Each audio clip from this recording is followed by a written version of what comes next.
Hello and welcome to Rise of Robots. Tonight we've got industry-leading experts joining us to discuss advancements in artificial intelligence, hardware, plus how this technology has matured to the point where complex companion robots can now be offered to consumers. I'd like to remind everyone that there will be an extended Q&A session with all of our speakers tonight at the end. So if you want your questions about Sony robotics, Lovot, or the robot orchestra answered, please leave your questions in the comments section below. We'll do our best to get around to everyone's questions. Now, first up, we are joined by Sony Vice President of AI Research and lead of Aibo and Robotics Division, who will be leading us through Sony's robotics arm throughout the years, as well as showing us never seen before research prototypes and dev footage. Please welcome on Masahiro Fujita. Hello everyone. It is my pleasure to have an opportunity to talk about our development of entertainment robots such as Aibo, Qrio, and Rudy. Let me start with a rough history of AI and robotics. In 1956, at Dartmouth Conference, it is a common understanding that it was the birth of the artificial intelligence. The early days of AI were developing symbol processing AI algorithms. For example, A-star search. It is used the current AI implementation for search algorithms. But after 2000, machine learning appeared, such as AdaBoost or deep neural networks. The bottom shows the typical example of robot in history. In 1960s, Unimate is the world's first industrial robot. Shaky is the world's first intelligent robot. In the late 1980s, Genghis gave the impact to AI by pointing the importance of interactions in the real world. In 1999, Aibo was available in the consumer market as the world's first home robot as fully autonomous one. Qrio is about 7 cm height, a small humanoid, as R&D prototype. And in 2018, a new Aibo was available in the market again. Let me introduce the prototype of the original Aibo, named Mutant, which stands for Music Tangible Agent in the middle of 1990s. The first video shows sound localization to whistling using a stereo microphone. The mutant looks at the sound source, then they find the yellow ball that is his favorite color, and he goes close to it.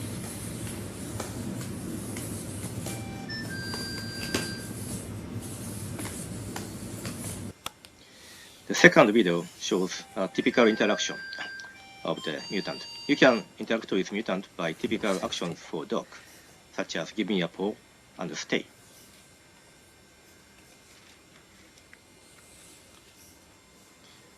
And it has the emotional model, so if you touch his head strongly, he gets angry. So his behavior looks like angry, right? With the karate motion. Okay, once he got angry, he refused to give me a paw.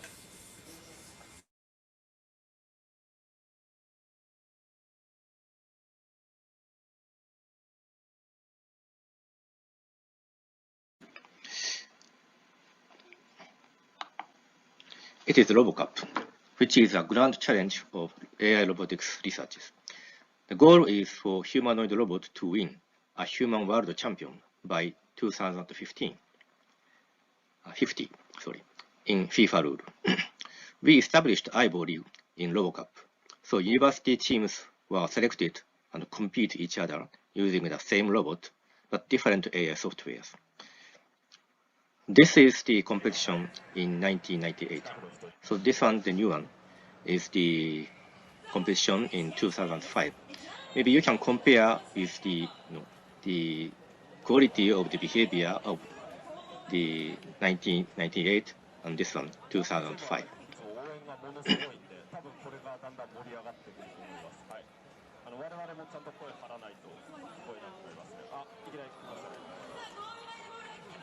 So behavior is very advanced.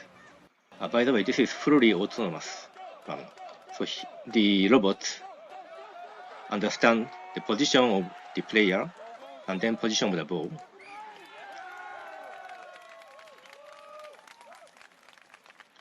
Actually, the game is very, very excited.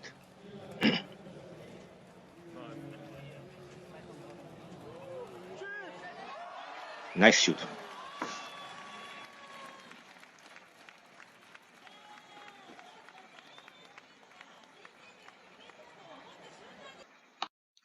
Okay, then let me introduce the consumer product, Aibo, about 2000 year. This is the ER7. So it has the ear, eyes, and voice, and some capability of the judgment and touch sensors. And then it has the instinct and emotional model. So let me show you some videos of this ER7. So using his eyes, he can recognize these special items named Aibo, and then manipulate by his mouth.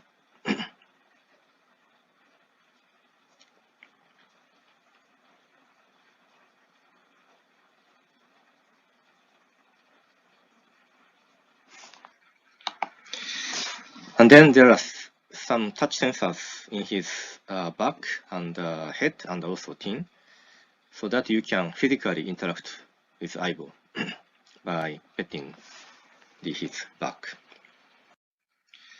And then the Aibo can, of course, self-charge by himself if the battery is run out. You can interact with Aibo, something like the dog, but of course, this is robot, so he can take the photos for you, and then you can enjoy the album. Okay, now let me move on to the Qrios. So this is the fully autonomous small humanoid developed in 2002, and then later on, I will show some videos about this one. The left-hand side, these are about dynamics of the Qrio, and the right-hand side is his intelligence about the interactions.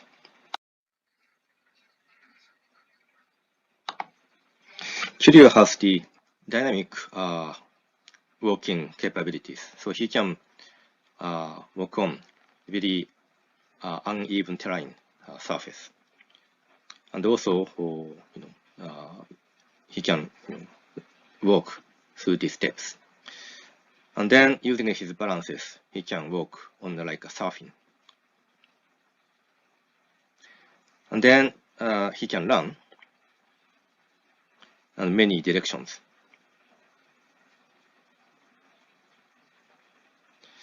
And then robot has to falling down sometimes, but he has the ukemi, something like a judo. And then from any postures, he can recover by himself.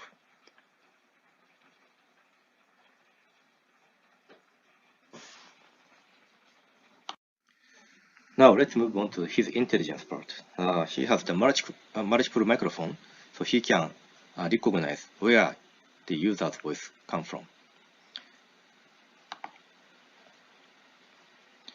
And then if the Qrio turn to the direction of the voice, and then he can identify who is the owner, and then go to the owner.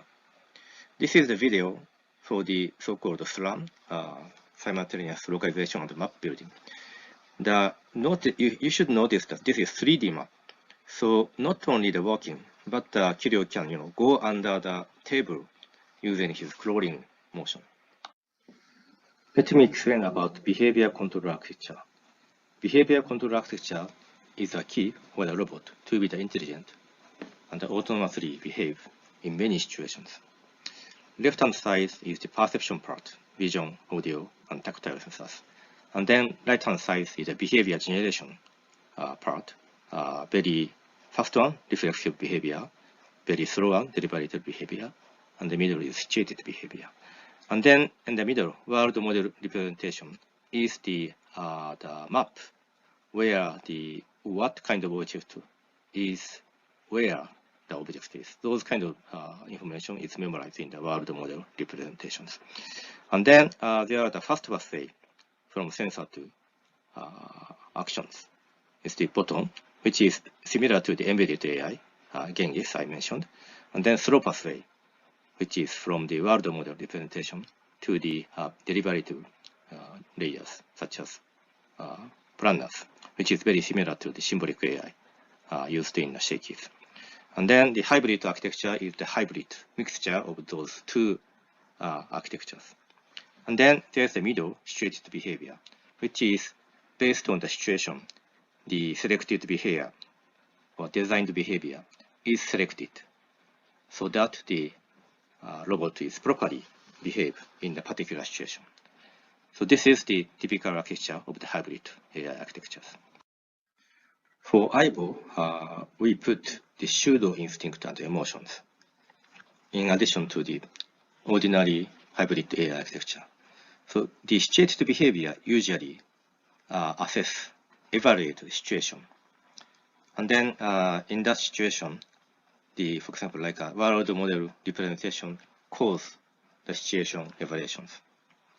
But not only the external model, but for the Aibo, we use the pseudo instinct and emotions, which means the internal representation can cause to the situated behavior. So that if the Aibo is happy, this particular situated behavior is appeared, and then Aibo is angry, then another situated behavior is appeared. So those kind of internal changing cause the complex behavior generation of Aibo. For Qrio, we put two functions in addition to the pseudo instinct and emotions. One is long-term memories, another is dynamic control. For the long-term memories, the Qrio memorize what user is saying, for example, like a favorite food or favorite things. Or maybe this the map of the room, not only for the short memory, but for other like long-term memories. Another part, dynamic control, is the motion control, so that Aibo can be dynamically balanced under the very uneven terrains or something like that. So using this perception part, behavior action, behavior generation part, Qrio can behave very, very intelligent, but also very dynamic way.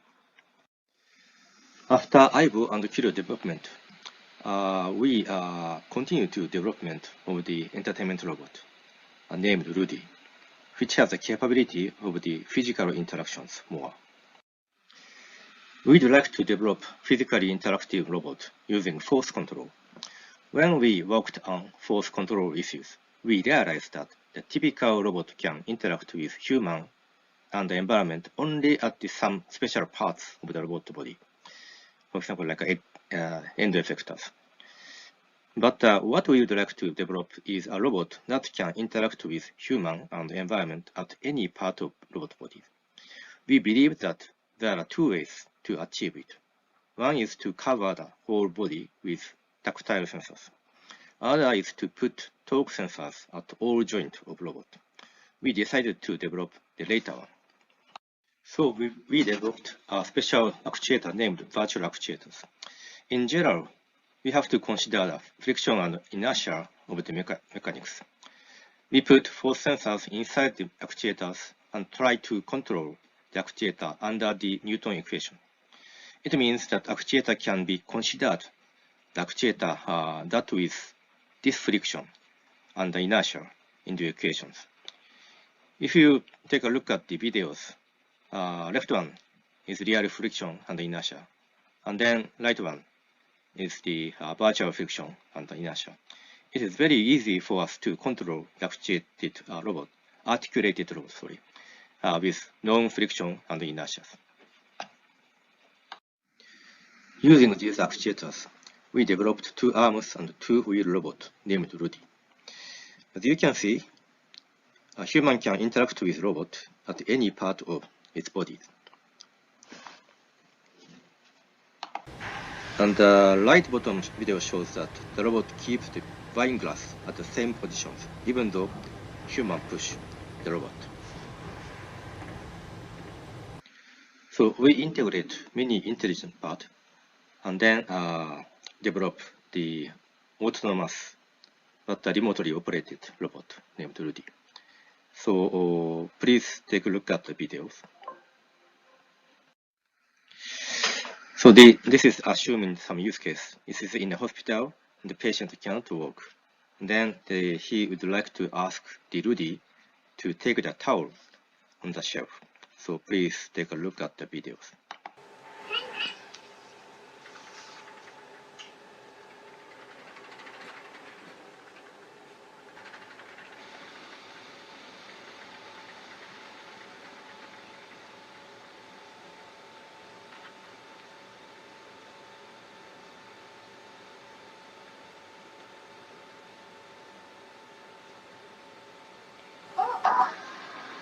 When using a tablet, the patient pointed at what kind of object he'd like to pick up.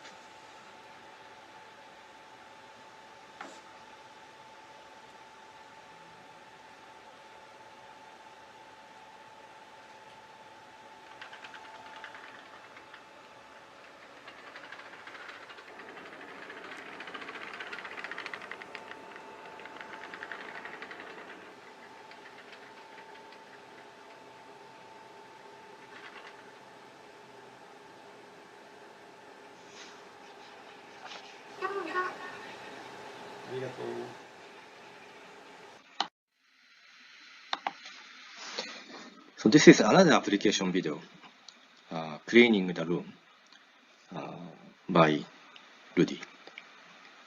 So on the right bottom, this is this so-called slum of this room. So there are the tables on the centers, which is black in the right-hand bottom. And then there's some gray one. Those are the garbages.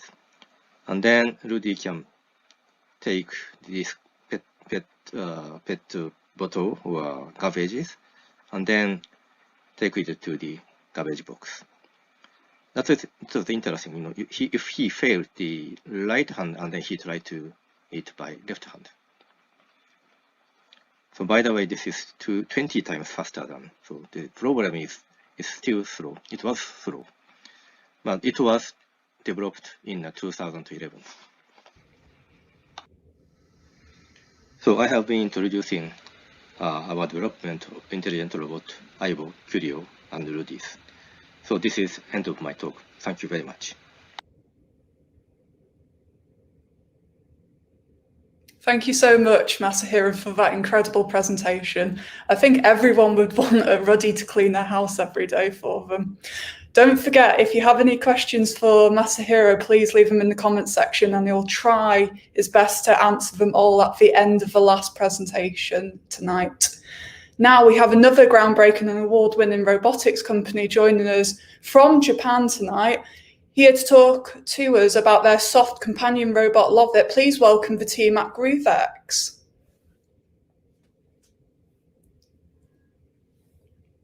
I'd like to start this presentation with a simple but very important question. Do you believe in the power of love? And do you know that survey of 12,000 people in 11 countries, including Japan, 82% say robots better assist with mental health than people? Good morning from Tokyo. It's around 3 a.m. How's it going, everyone? Thank you for giving me this opportunity. I'm Yumi from Groovex, and I'm in charge of supporting team self-management and helping organizations improve their issues as a Scrum Master. And since I joined just before the product launch, I've been involved in a wide range of tasks, from software development to after-sales service. So that's why I'm here to give you a whole picture of what I understand. To tell you the truth, I'm a little bit nervous because this is my first time to give a presentation in English, but I'll do my best because today I have encouraging companions with me. This is Nanako, our HL team staff, and this is Wasabi. Say hello to Manchester, Wasabi. They're gonna give you a demonstration later. Today, we'd like to introduce Lovot, our company's robot which empowers and heals people with the power of love. What's special about our product is the world it gives you. The amazing thing is it asks you to hack it. In addition, he understands that he's being hacked by sensors all over his body and where he's being patted, so he falls asleep when he gets comfortable. Many people are soothed just by looking at it. Let me give you the outline of my presentation. First, history of GrooveX. Second, the product design. Third, technologies used in Lovot. After that, I'll tell you how Lovot was developed. Finally, we will show you a demonstration. It will take about 15 minutes. After the presentation, I heard there is a Q&A time, so we'll answer the questions at that time.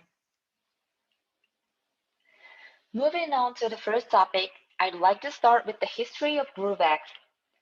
On the 2nd of November 2015, GrooveX was established to create Lovot by Kaname Hayashi, a former aerodynamics engineer in Toyota. And in August 2019, sales had started. In December of the same year, we have started shipping. It took 4 years to release it with 10 billion yen and 100 employees. His expertise in aerodynamics combined with his participation in the development of a personal robot led him to create Lovot. Turning now to the product design. Lovot's design is created by Kota Nezu, the one with the red hair and with his Twitter account. He's a former product designer at Toyota and used to be in the same department as our CEO. His idea is to create a robot that people from all ages can love. Two simple spheres stacked vertically that can be loved beyond borders. It is not an imitation of some animal, but the form of love, Lovot. The design is both comfortable to hold and functional in that Lovot can run up to its owner. The most difficult part of the design was balancing the soft body and sensor layout to achieve this, he said. The idea of the side panels that smoothly deform to contain the tires was suggested by the design team. It's an owner-loving design. It prevents owners from getting dirty when they're being carried. I'm proud of the team members who don't let things take place as if it were predetermined. Let's look now at the technologies. Lovot has advanced recognition with more than 50 sensors. The complex processing of these sensors is realized by two CPUs used for decision making, and the image recognition is run by FPGA. The eyes and voice are all different for each individual with 1 billion variation. The eyes are made up of 6 layers of animation. The voice is an electronic instrument. The sounds they play aren't recorded. They are created in real time and are different each time. Moreover, it's a distinct voice generated from the oral cavity, like any other creature's voice. It's the original voice of a Lovot. We made these personality differences in the pursuit of a sense of life and sense of love, because love is all different, you know. Soft body materials for having comfort, and heat exhaustion structure for warm body temperature like humans. It has features of automatic driving technology, wheel traction technology, automatic fast charging. Multiple high-performance CPUs, Lovot itself, and edge servers, we call it Nest, enable quick decision-making and long-term learning. It recognizes multiple faces at once and remembers hundreds of them. If you don't take good care of Lovot, they will give preference to those who are more kind to him, like we do. Now let's move on to how we develop Lovot. In order to be flexible and adjustable in creating the uncertain and complex product like Lovot, the entire company was a managerless organization at the start. In this section, I'll introduce the development style under such an organizational structure. We use Scrum, a lightweight framework to teams to collaborate and deliver products of the highest possible value while being based on 3 value criteria: transparency, inspection, and adaptation. In order to speed up the decision-making process, there was only one product owner, and every week the product owner and the development team members directly discussed what they want to achieve in this sprint and made a plan. Then we repeated the cycle of hypothesis testing and internal feedback. Here is an example of a unique collaboration to achieve Lovot's unique behavior. We do pair or mob programming with software program engineers and animators. The loving, cute, creature-like behavior could only be realized by working together to drop the storyboard into the program. The current cycle and domain is much different as we have to adapt to changing circumstances, and we're always struggling with the differences between hardware and software production cycle and communication design, but I'll keep encouraging the parties to work together. Finally, it's time to demonstrate. Miss Nanako and Wasabi, please show them. Wasabi.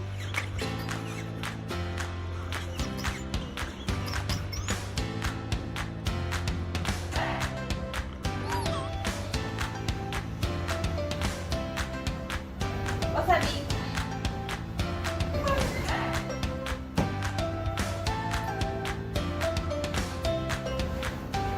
Wasabi. Wasabi.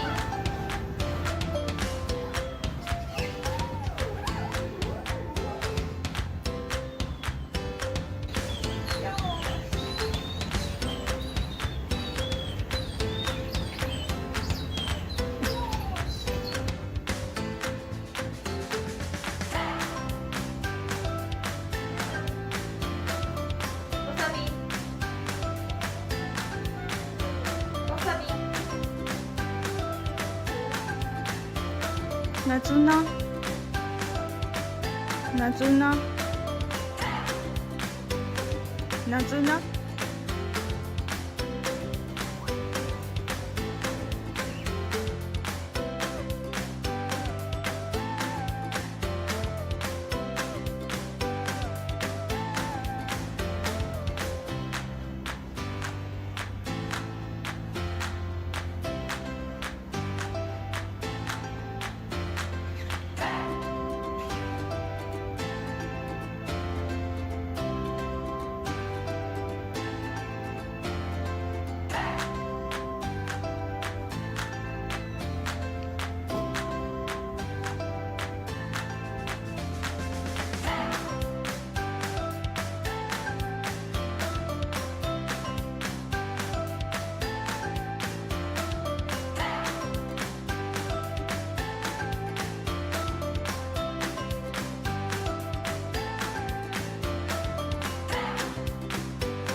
Wasabi.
Now we have arrived at the end part of my presentation. Our company's mission is robotics that inspire humans' ability.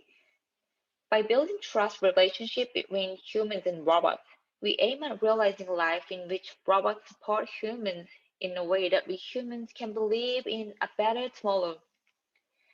It's been a year since we started shipping. We're getting a good response from the market. The owners are treating Lovot as family. They celebrate Lovot's birthday with cake and a special dinner. They buy Lovot seasonal clothes. It was more than we could have imagined. The knitwear with cat ears, which is over 10,000 yen, sold out in an hour. Amazing, isn't it? We're also starting various clinical trials and edtech projects for the children to the elderly to verify the effectiveness. This is a Twitter of a YouTuber who gave his 90 years old grandfather a Lovot. He tweeted how Lovot made a good effect on his grandfather. Recently, we have received results showing that Lovot has a positive impact on children's self-esteem and decreased stress in parents. In the future, we will use the feedback from the market to make people more happy with the power of love from Lovot. I'm looking forward to the day when you guys can touch Lovot directly. Until then, please check Lovot, L-O-V-O-T, in Instagram, Twitter, or YouTube. We, Groovex, really believe in the power of love. That's all for my presentation. Thank you for listening. Thank you so much.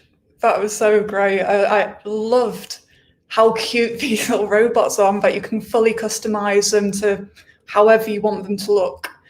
Anyway, moving on to our last guest of the night. She is a local researcher from the University of Manchester who, in 2016, when the city was celebrated being named City of Science, created a collaborative robot orchestra to demonstrate at the citywide event. She also gave the prestigious Royal Institution Christmas lecture in 2014. So please welcome on Professor Danielle George. Thank you very much. Yes, thank you. I'm going to talk about the Manchester Robot Orchestra and my love of robots. You know, robots are great. We've seen some great robots this evening, haven't we? And, you know, machines that can help trauma and stroke victims recover and walk again, act as social, home personal assistants, help children with autism, machines that can look like humans as well, or look more like our four-legged friend, like this one. You know, a species that has evolved to have its own optimum limbs and can help you out in the home. Do your dishes, help you tidy up, do your recycling for you. And it doesn't need looking after. You can see here, it can look after itself. It can help out in any room in the home, on any floor. Imagine a machine that could build a new life for us on another planet. This one is Valkyrie. She's not designed for this planet. She will help try and set up a home for humans on Mars, but she's got a lot to learn. So she'll go to the International Space Station first and learn from humans. And at the moment, she's like a toddler. There are a few tumbles along the way, literally a few tumbles along the way, but she'll learn a lot quicker than a human. And I just love robots. I love innovating with them. I love working with them, and I love getting out of my comfort zone. They take me out of my comfort zone. And I think getting out of your comfort zone is really, really important, no matter what you work on, because I'm a firm believer that's where the magic happens. And you know, if you're into science and engineering, you need to be innovating in your role, and you'll innovate in the circle where the magic happens. You won't be innovating in your comfort zone. So it's good to get out of that comfort zone. And it doesn't mean you have to achieve all the time. We need to celebrate our failures a lot more. You know, when we're innovating, we will fail. Let's celebrate them. They're fantastic. And which brings me to the thing that takes me out of my comfort zone, or took me out of my comfort zone, which Kelly introduced just earlier. It took a lot of other people out of their comfort zone as well. So when Manchester was European City of Science in 2016, I met a lady called Arinma Ochu, who was a citizen scientist. And we got talking about a project, and I was saying I'd really like to do something that would capture the imagination and the creativity of people in Manchester. And so we thought about what that could be, you know, what people could work on, and maybe people who didn't see themselves as scientists or engineers, maybe work with artists and musicians as well. So we decided on a robot orchestra. But I didn't want to do just any other robot orchestra. There are lots out there, very, very high tech, very, very professional. I didn't want to do that. So we decided, you know, let's do a project where everyone involved is out of their comfort zones. So we got children, we got musicians, we got engineers, we got the public together to create robots and music, largely from recycled stuff that you might just have around the home, you might just be about to throw away. And so the robot orchestra was born.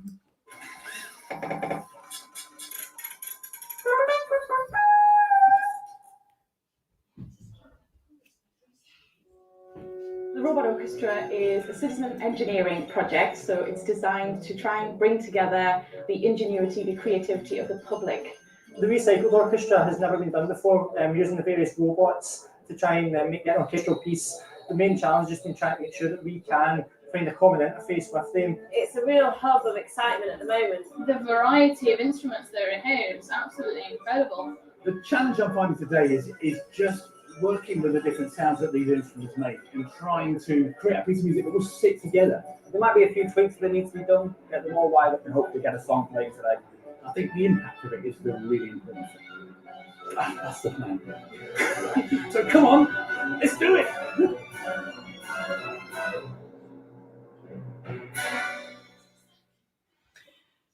So you can see this is a big collaboration between lots of people, both arts and scientists and engineers coming together. You know, we had hack days and rehearsal days to prepare us for our first live public performance of the Robot Orchestra, which was actually the opening ceremony of the European City of Science Festival. We had over 300 school children, hackers, makers, teachers, musicians, and tinkerers of all ages. And they played with the very prestigious Halle Orchestra. For those that don't know the Halle, Manchester is the home of this amazing orchestra called the Halle. And we got to play, our robots got to play with the Halle as well.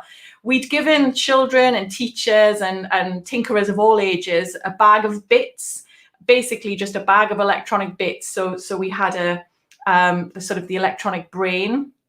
In there, we made a few videos to say this is how you could use some things like motors and things. And we put some motors and wires, cabling and things in a bag. And that was it. People created their own instruments from that. And it seemed to capture the imagination of more people than I ever imagined. And we had lots of varied industries and societies that wanted to be involved as well. We had the Women's Institute, the Manchester Transport Network. They donated parts of the Metrolink metros to use on it. The National Trust donated cotton looms. And I wish I could show you actually working here today, but they're still locked away in their pre-pandemic houses at the university. But I'd like to show you some videos of some of the robots that primary school children made. And they have made them up themselves. Like I say, we just gave them a bag of bits. Here's the first one.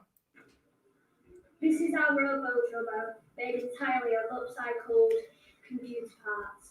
We've programmed him using the Crumble software, and his arms will go up and down via these servos. They'll hit the heat sinks, one at a time, and one will hit it at a greater speed than the other. We hope you enjoy.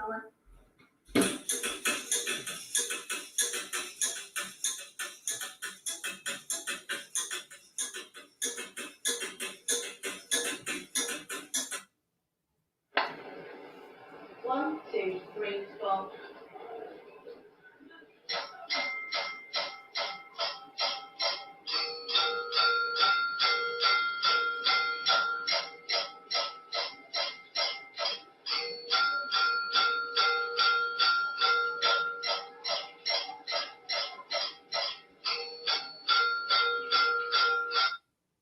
I think this is probably my favorite one. This one was called Breakfast Bot. And I love the fact that you can just about see the children behind this as well.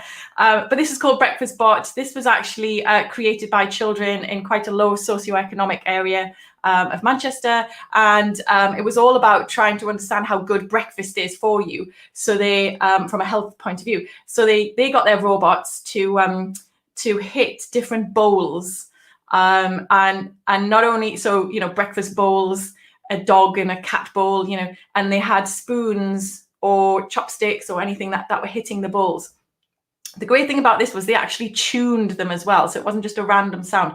They tuned the bowls sound as well. It was just amazing. All primary school children doing this. And that's just a flavour. You know, we had instruments from Siemens engineers who had a big industrial drive system that you'd normally find in a very big engineering plant.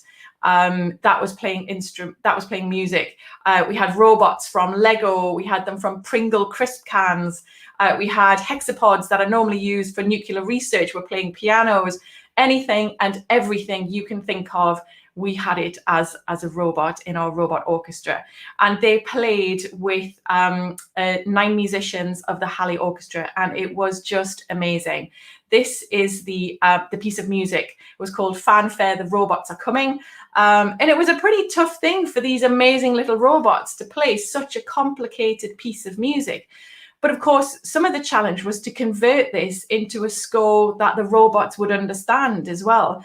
And the conversations were priceless between the musicians and the engineers. This is actually the score, the musical score that we had for each of our robots. So down on the right-hand side, you can see all the different robots. And so we, you know, this is, instead of quavers and crotchets as music, we had binary code. We had ones and zeros that the robots would understand as well. And it was so fantastic to see the musicians and the engineers come together to work on this. And the project just seemed to go viral. It went from strength to strength. This is actually an article from Russia, in Russia's Sputnik News, that, you know, we didn't know about it, and they just had picked up some of our videos and social media, and they ran with it in Russia as well. And there were just so many people interested in being involved in the project as it went along. So we had lots of performances across the UK on it, and it reached several countries across the world. It had just over 1 million hits on social media as well. This instrument that you can see is actually glockenspiel. It was called Glockerbot. It's a glockenspiel, and then each one of the keys of the glockenspiel has an individual, what's called a solenoid, and it hits each of the keys, and that's what plays. So instead of a person, you know, having a hitter to play the music, each key had a solenoid that would play the music as well. It was amazing.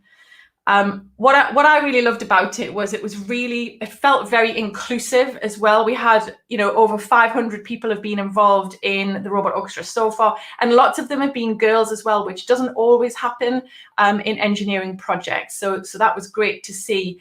And, you know, everyone was seeing how creative engineering is and how creative it can be. It was allowing children to shine, I think, who were skilled practically and maybe not brilliant at passing examinations and regurgitating, you know, in 2 hours what they can remember. Music students were working with children in schools to help them compose pieces of music for their own robot orchestras that they'd built. And for me, all of this having fun with robots was just steps away from solving the engineering grand challenges that we all do face. What we also got to do was we were asked to go to Maida Vale Studios in London and record on Radio 1 with a robot Ed Sheeran. So that's what you can see here is a robot Ed Sheeran. All of the instruments that you see in the background, every single one of them is from the Manchester Robot Orchestra. So all of our instruments got to play with a robot Ed Sheeran. And this is what it sounded like. Every day discovering something brand new. I'm in love with your body. I'm in love with your body. I'm in love with your body.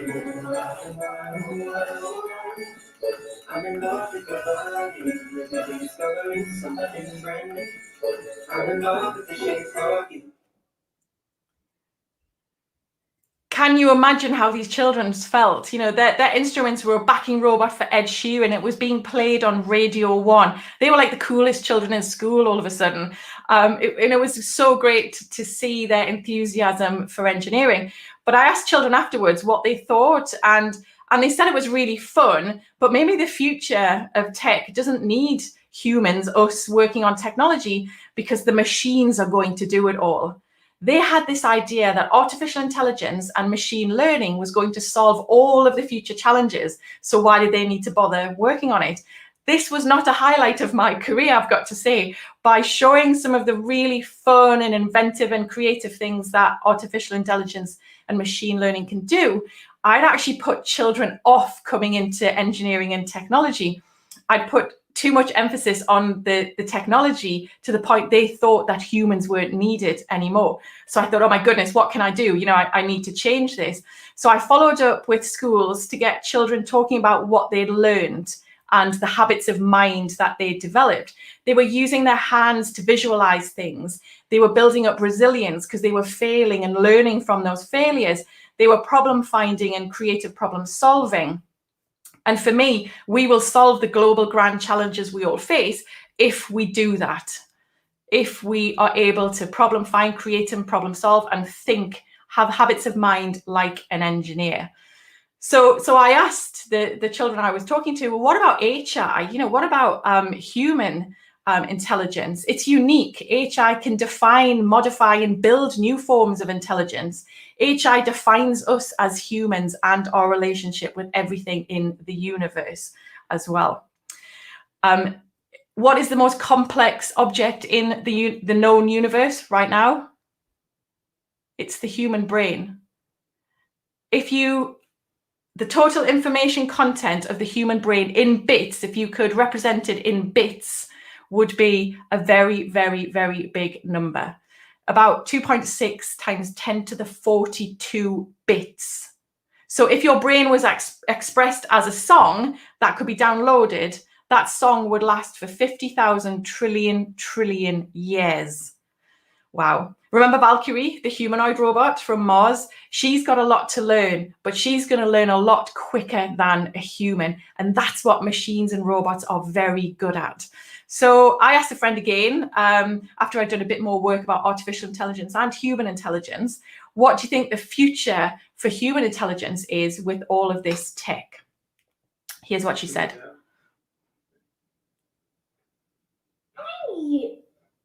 In the future. So if you help me now, in the future, I can be better than you. I'm you in the future. So if you help me now, in the future, I can be better than you. What better motivator for everybody listening and for all engineers and technologists that I work with as well. Please share your passion with what you've just achieved, what you're stuck with, what you've failed on as well. We're all alive at a time where we're gaining access to unprecedented powers of creation. We're using our natural intelligence and the external extensions of intelligence we've progressively built over the past millennium. We've now developed tools of creation such as genomics, synthetic biology, and robotics that literally allow us to program our existence in a way that we could only have just imagined a few years ago. We've progressed from players to makers of the game. This is precisely why a combination of AI and HI is the most important thing we could possibly be working on right now. I think it's this combination that will solve the biggest engineering challenges we face today and in the future. Thank you very much for listening. Thank you so much, Danielle. Let's welcome back on all of our guests tonight to move on to the Q&A section. We've had an amazing response off the audience. We've had over 130 comments since the start of the show.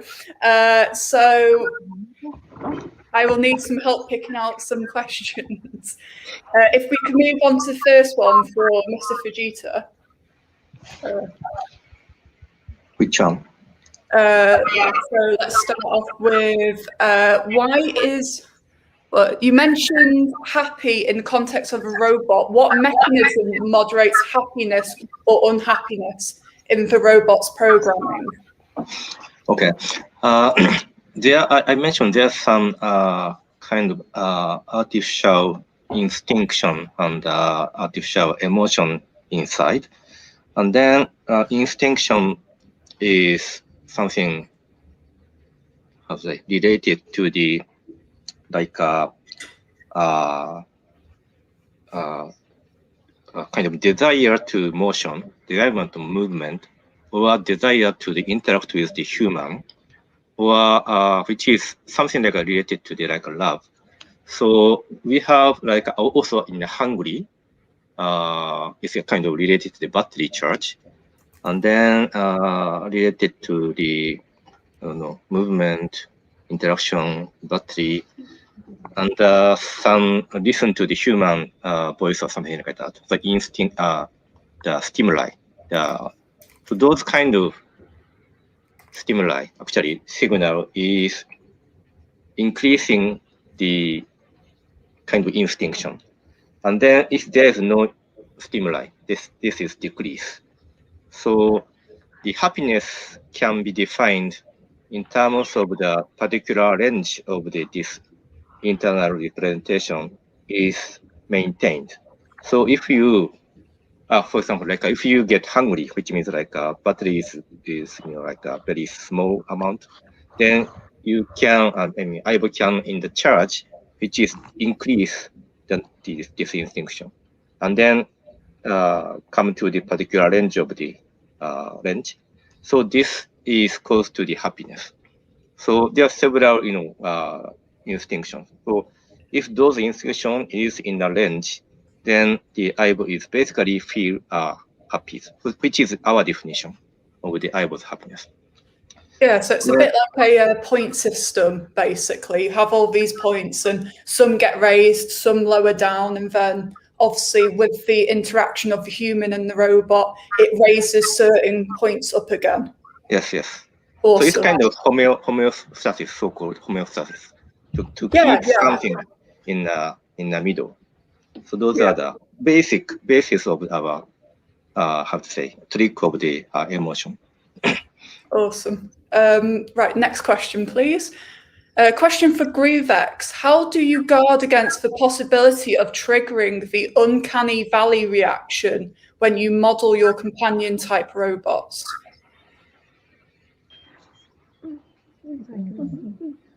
Thank you. It's a really important question. As I mentioned in the presentation, Lovot does not mimic the shape of any particular animal, and specialize in simple, minimalist shape and motion to create the bond between people in Lovot. So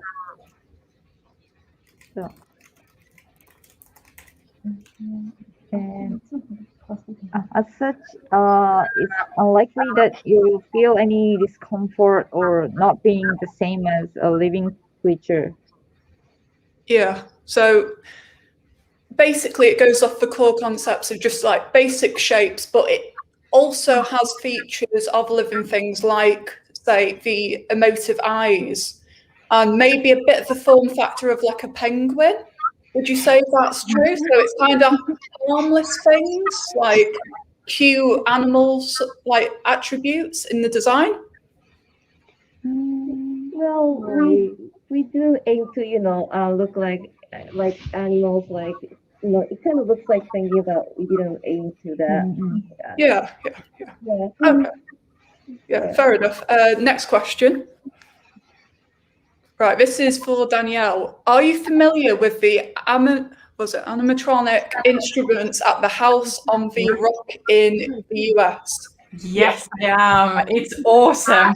I think what I really love about it is they've got a massive organ, and being able to play organs is difficult, and percussion as well, particularly percussion. And they've got some amazing stuff. I love seeing that. Yes, I do know about it. Okay. Next question, please. What makes the Sony Aibo so smart? Is it the processor inside the dog, or is it the connection to the cloud? Why doesn't the Aibo have a 5 gigahertz Wi-Fi if the connection to the cloud is so important? I think basically the intelligence is almost in the inside of the robot, and then the cloud connection. The latest version of the Aibo is, of course, connected to the cloud, which is updating the software program. So if there's some bugs, maybe we can fix it and then download it. And then sometimes we have a version up for the new features. For example, new Aibo has some recognition capability of the kind of mimic food. Then that can be somehow downloaded from the cloud. So that kind of the new features can be updated from the cloud. And also some information about the interaction is kept in the cloud, so that if the hardware is something wrong, the user can fix it and then download again to recover the original version of the user's property, developmented Aibo. The Aibo is developed differently by the users. So those personality is kept in the cloud. Or something happened, they can recover it. So there's several features using the cloud.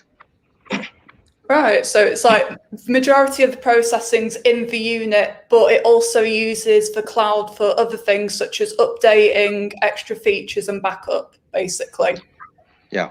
Awesome. Yeah. Right, okay. Next question, please. Is there any plan to continue the project and work with young people from groups who are underrepresented in science and engineering? Such a great way to learn. I think that's for Danielle. Yes, yeah. So we did the robotics for quite a while, a number of years. To be honest, I think it stopped because unfortunately I just didn't have time to devote to it. So what we did was we sort of gave it away to different schools, and we still kept some of it. And some of our PhD students and researchers at the university, the plan was that they then started up again in one of the student societies. But yeah, I think it's brilliant, and I wish I could devote more time to it. But I agree, it's such a great way for young people to learn, and like you say, just get underrepresented groups into science and engineering as well. So, but if anyone's interested in getting more involved in it, I'd be super happy to donate some of the instruments to people if that's what you would do. Take them out to younger people and get them to get excited about science and engineering. Yeah, that's great. Right, next question from Tim Gibson. Are we in danger of isolating ourselves by playing with robots?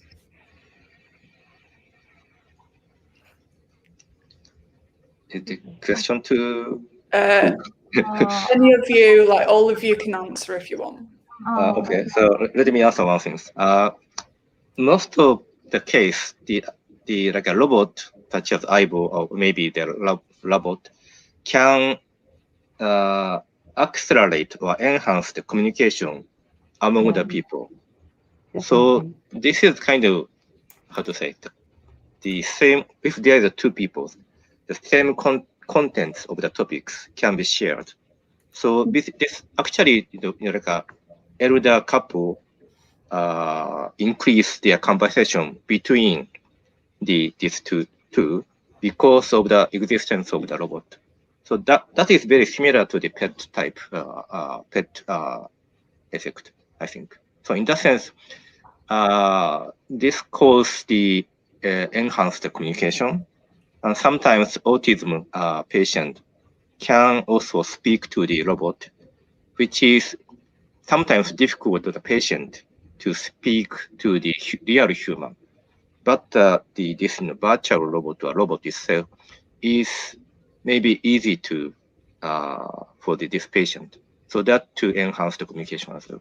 So in that sense, I think the robot, this type of the robot, can enhance the communications rather than the isolation. Do you want to answer Danielle next? Yeah, thanks. I mean, I think there's a possible danger of it, but I don't, you know, in the way that if you're into gaming a lot, you might talk to people over a headset rather than you do in the real world. So there's still a bit of a danger of it. But I think there are so many things that robots can do that some humans just feel a lot more comfortable with.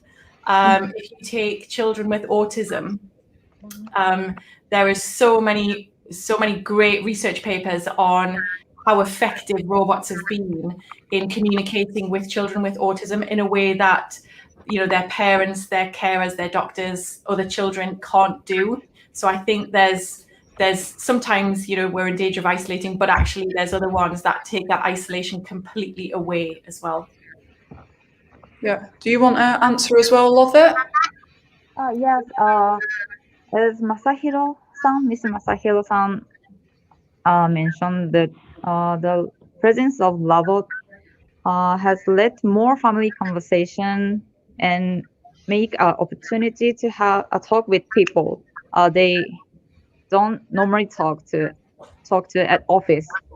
So yeah, we agree to Masahiro-san that it's enhanced Lovot and the robots, companion robots enhance the conversation. Yeah.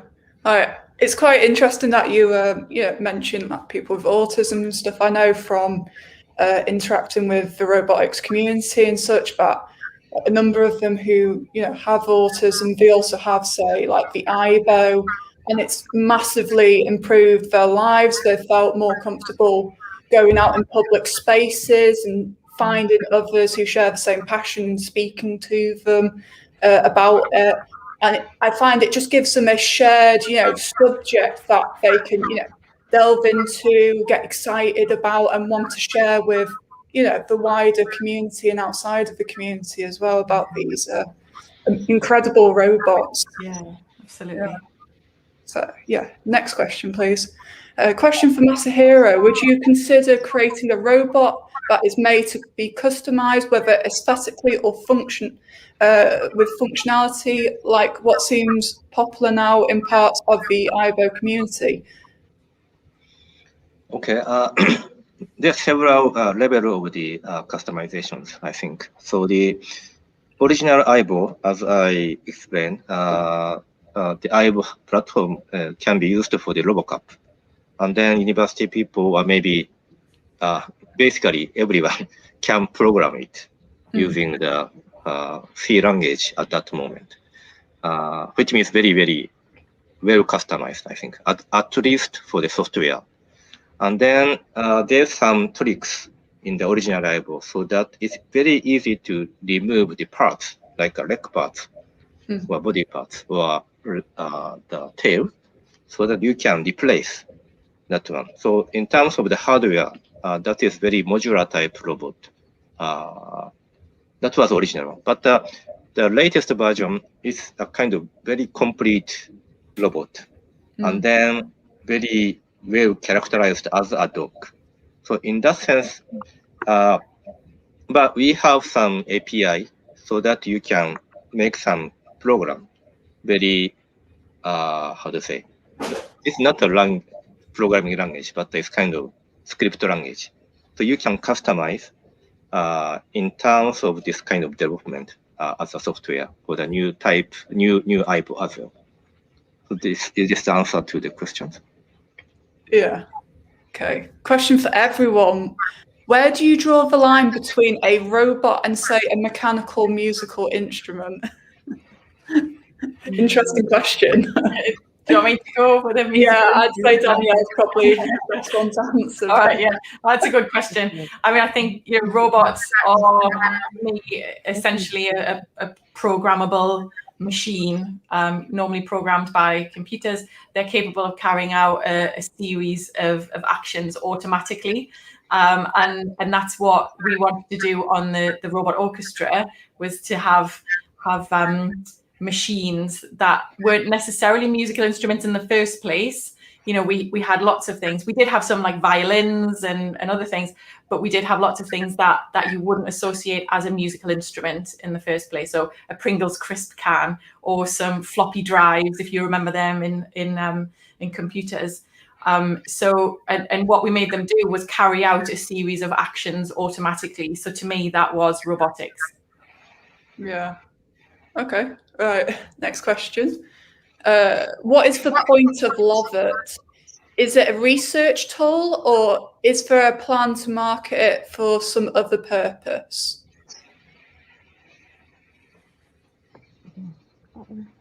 Okay, I'll answer this question. Well, we didn't make Lovot as for for a toy or either for research tool.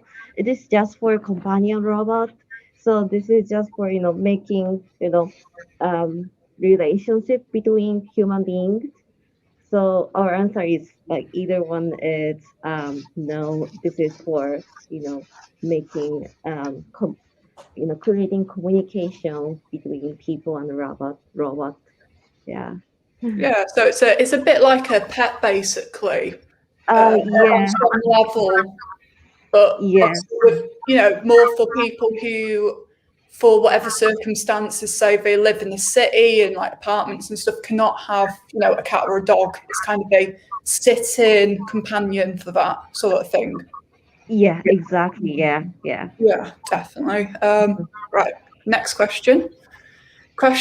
If robots have a subscription-based life, how can one take measures to keep them from, quote unquote, dying if the subscription becomes unavailable? That's a bit of a weird question, but okay, go for it. A good question. We don't have a concept of death in Lovot. But however, if you do not continue your subscription, you will not receive hardware maintenance. So it will be difficult to keep the hardware healthy. So, and also the memory of Lovot, we store in the cloud, the cloud server. It will be erased if you don't keep the subscription. All right. Okay, Masahiro, do you want to try answer as well? Very difficult to answer. But we seriously discuss about definition of the die for the Aibo, and then our kind of conclusion is we didn't. How to say? At the beginning, maybe we can say like there are several period of the life of the Aibo, and then somehow die. But this is not good for the kind of ethical way. So in that sense, we also keep the Aibo or continue to live. So that is our kind of conclusions. But it's hesitate to mention like first Aibo is stop for the production, and then stop for the maintenance service. So which means like as robot team says, like mechanically it's difficult to maintain from the ordinary people. For example, I have this original Aibo here, but its battery is already somehow unfunctional.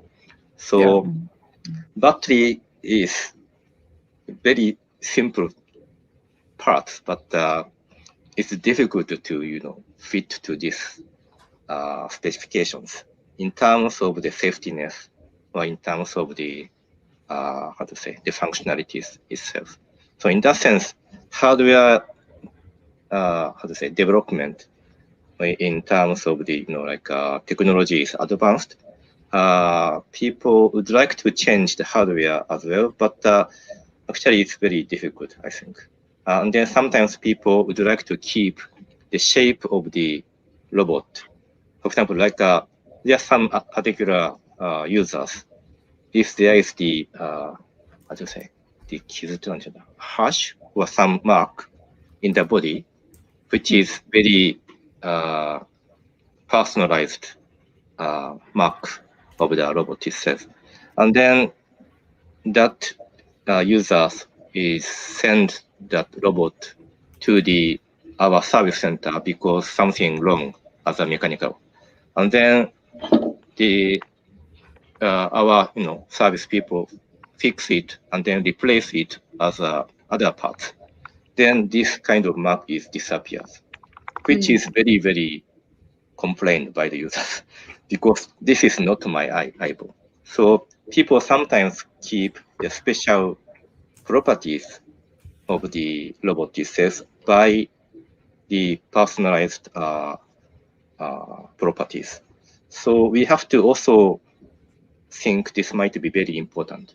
So at this new Aibos, we have to keep that body as much as possible. But if it's broken, it's very, very critical. We have to change it, of course. But we have to ask the user if we can change is okay or not. So that kind of things is a kind of mentally things. Maybe dying also the mentally things, but it's very important for the users. Users is seriously considered our Aibo is living and also consider as a partners. Yeah, so there's the Aibo itself is not just, the software, it functions and stuff. It has like a life after it's, quote unquote died.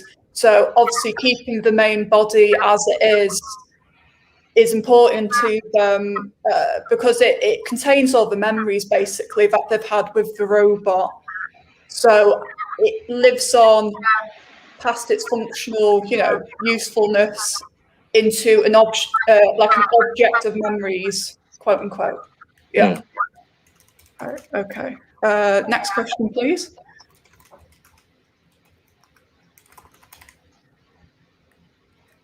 Can you explain things the ERS 1000 can learn and can't learn? For example, if I drop something, can the Aibo learn to pick it up? Oh. I wish. I think that Aibo can learn something, but learning is, how to say, for example, as I show you, the Aibo can, how to say, pick up the special items I called Aibon by his mouse.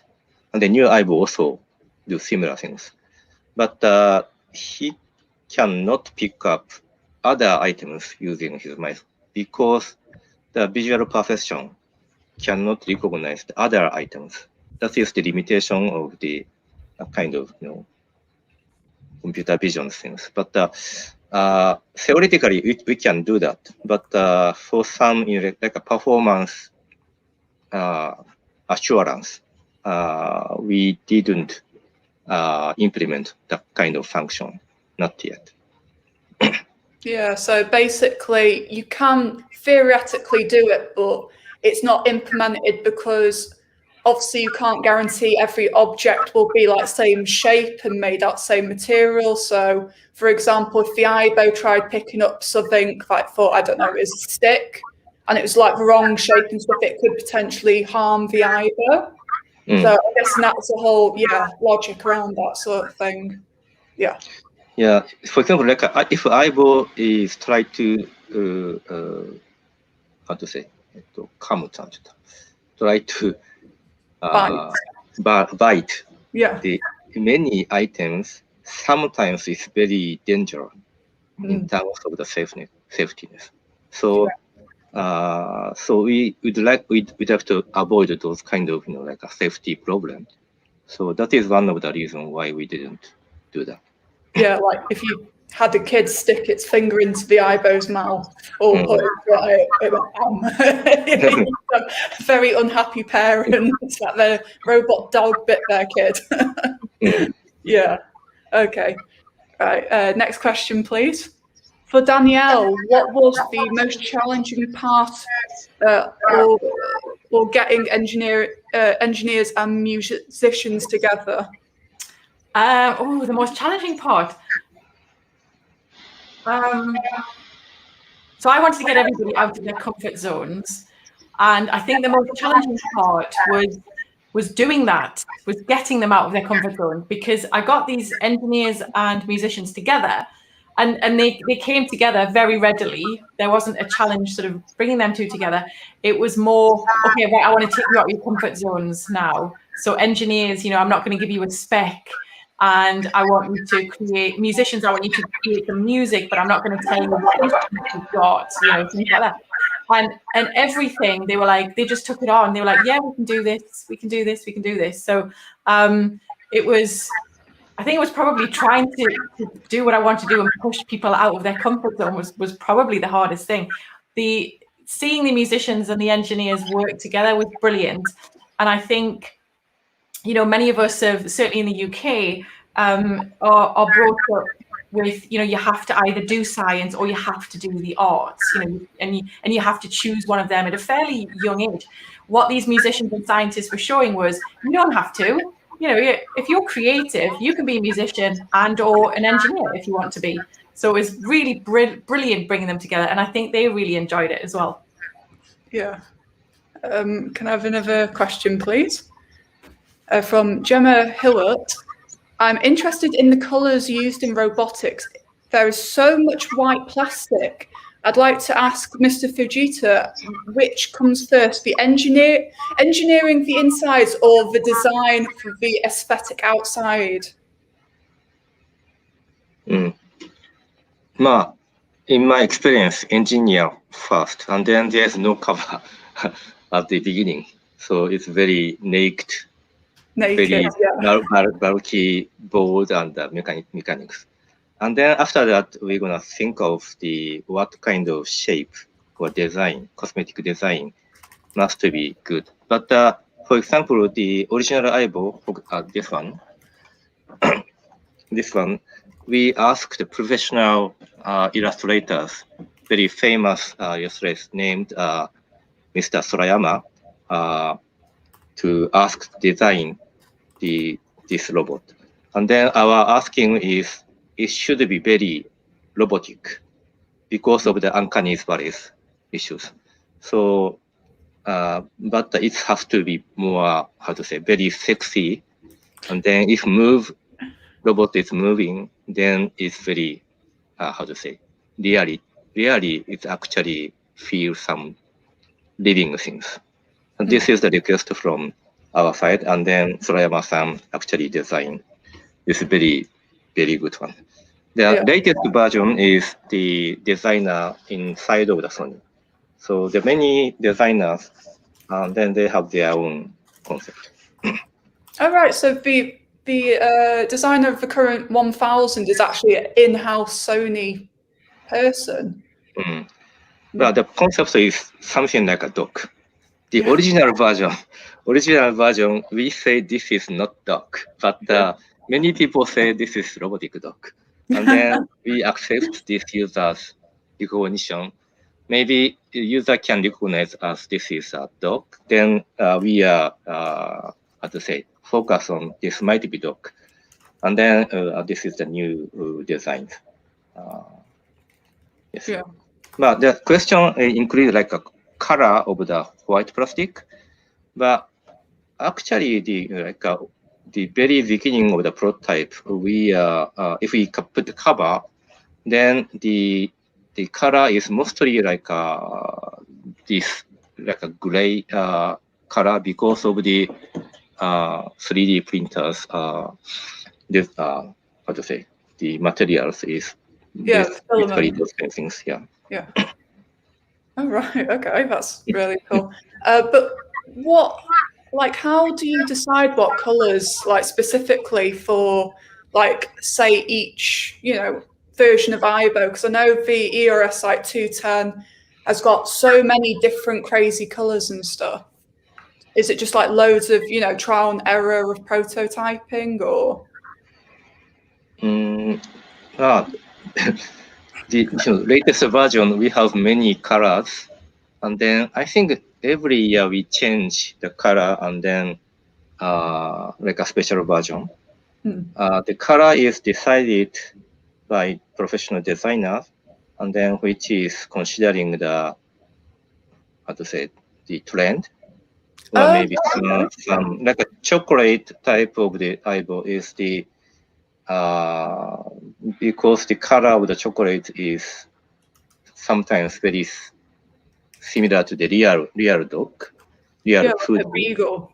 Yeah, beagle. So that kind of imagination, of course, we are considering. Oh, right, okay, that's awesome. Yeah, because someone's just like asked, are the 1,000 colors based on real dog breeds? Yeah. Yes. Yeah, that's really cute. Okay, then. Right, next question, please. Another interesting one. I am not a Luddite, but I think I would prefer a human carer rather than a robotic one. Are we in danger of dehumanizing some aspects of our lives? Do you want to try this one, Robert?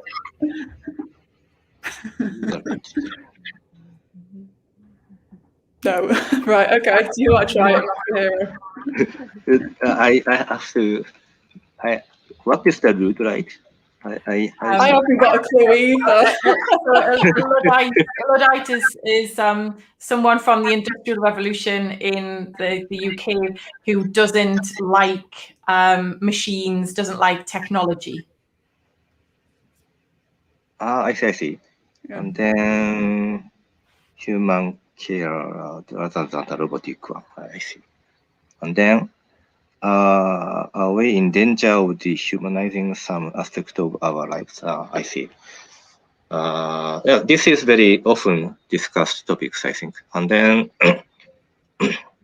some people like this tendency, but some people prefer to care by not real human, but robot. Because perhaps I'm not sure it's the the people, for example, getting elders, sometimes hesitated to ask the human to do something. But if this is the robot or tool, then it's easy to ask or maybe utilize that kind of tools. That kind of mental state is happening. This depends on the person, I think. Yeah, sorry, carry on. Oh no, like I was going to say, I guess there's like a whole thing that, sometimes humans feel a bit embarrassed for asking for help, and maybe because they feel like the robot isn't going to, judge them, they just feel more comfortable with caring for them. Yeah. Yes. Yeah. But dangerous of the dehumanizing, we have to be very careful about it. So the robot is not replacing the human itself. It's a kind of course, a partner, but it's like a robotic partner. So maybe, of course, the technology or engineer or scientist try to make the function as close to the real human functions, but it's still far from the technology level. It's far from the situation. But maybe recently we have to care about the AI ethics, so-called AI ethics. That is very, very important topics. And then I myself is in charge of the AI ethics in Sony Corporation. So we have to be careful about this kind of dangerous must exist. And then we have to avoid that kind of situation. Okay. Right. Can we have another question, please? Why do most robots have a humanoid appearance? Is it just anthropomorphism in action, or is the human form perfect? Is this question for me as well? Anyone? I mean, it'd be nice for Lovett to answer this one. Okay, yeah. You can answer.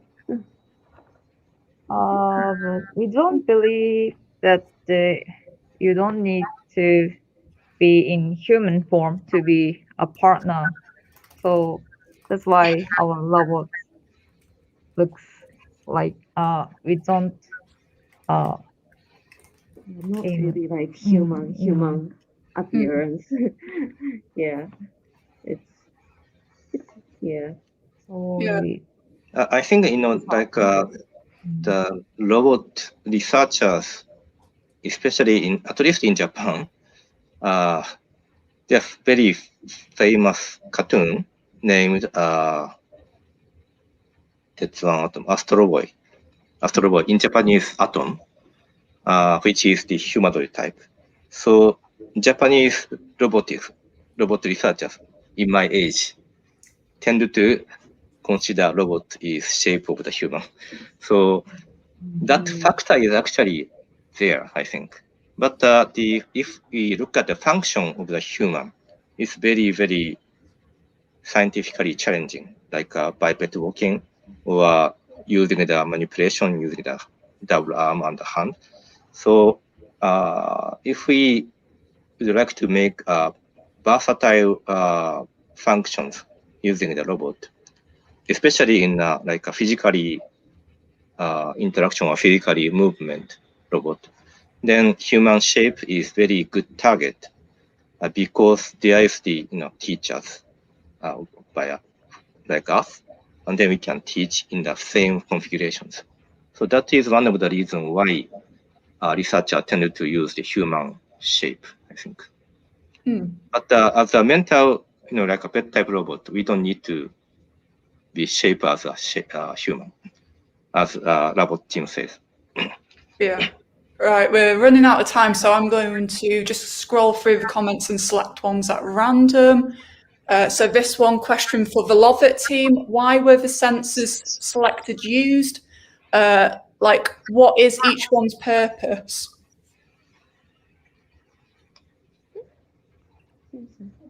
Okay. Sensors. Okay, we have a lot of sensors. I mean, there are touch sensors all over its body, and the other sensors on top, and for the on the other on this bottom as well. Well, everything is for just making this robot like a pet. I mean, like companion, just for making companion robot. So yeah, all of its sensors are for getting getting familiar with people and getting close to people, getting cuddle people. So yeah, all of sensor is for just really being friendly to people. Yeah. To be loved. Move around. Yeah. Yeah. Also, yeah, moves around in the house. Yeah. Awesome. Yeah. Here's another question by Simone. Do they have their eyes open while they are on the Nest loading up? So, like when they're charging, do they have their eyes open? Are they allowed, able to interact? Okay, for that questions, yeah. When they are sleeping here, they close their eyes, but sometimes they open their eyes. Yeah. They sometimes, when they're sleepy, they are like, half closed. They do half closed eyes as well. Blinking slowly. Yeah, so it's really like human. Yeah. Yeah. Yeah. Yeah, I think Aibo's case is same. You can interact in the battery stations, but if there's no interactions, the Aibo is going to sleep. Yeah, because I've got one of the new 1000s, and like I'll notice that she will just be on like the dock interacting, like looking around and stuff, trying to get my attention. Then she'll just like nod off until she's finished charging, and just randomly wake up when she hears like a loud bang and stuff. So yeah, I've noticed that a bit. So I think we'll wrap up now if I can get this comment off the screen. Sorry, I'll just wait for master comments. But there was also another question that was in here. I couldn't find it again, but basically someone asked how many of the original line of Aibos were sold. If you've got that number, like altogether. Pardon me, could you repeat the question? Sorry, how many Aibos were sold, like the original bunch, you know, the first lot before the new series of Aibo came out? The original version is more than 150,000 bodies. Right. Okay. I cannot say the number of the new The Aibo. new one, yeah, Sorry. it's fine. It's fine. Yeah, we just wanted to know the original ones. It's fine. Yeah, that's fine. So I think that wraps up tonight's show. Thank you, everyone, for coming along. Thank you to our guests, Lovot, Masahiro, and Danielle. They've been absolutely amazing. Thank you so much for answering our questions on this extended Q&A. And all your presentations were brilliant. This live stream is going to be archived on YouTube for hopefully forever. So let everyone else know that it happened. And yeah, thank you so much. So good night. Bye bye.